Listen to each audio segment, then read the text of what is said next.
రాష్ట్రంలో రాజకీయాలు రక్తి కట్టిస్తున్నాయి. పార్లమెంట్ అభ్యర్థుల ప్రకటన కోసం ఆయా పార్టీలు తర్జన భర్జనలు పడుతున్నాయి.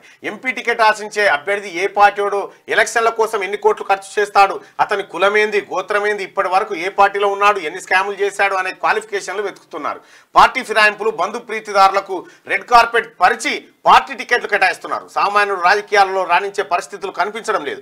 ప్రజల మద్దతు ఉన్నోడికి, డబ్బు లేనోడికి, నిజాలను నిక్కచ్చిగా మాట్లాడటానికి పార్టీలు టికెట్లు కేటాయించడం లేదు. అధికారంలోకి రాకముందు ఒక మాట, అధికారం అందుకున్నాక ఇంకో మాట మాట్లాడే నాయకులు ఇప్పుడు కేంద్రంలో చక్రం తిప్పుతున్నారు. ప్రజలు కోరుకునే నాయకులకు టికెట్లు ఇస్తలేరని సమాజంలో తీవ్ర చర్చ జరుగుతూ ఉంది.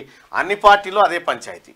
ఇప్పుడు ఈ పార్టీలో ఓటమి గుర్రం ఈ పార్టీలకు రాగానే గెలుపు గుర్రం అవుతాయి. ప్రజల్లో మార్పు రానంతసేపు, ప్రజలు రాజకీయాలను చర్చించుకోలేనంతసేపు ఇదే జరుగుతుంది.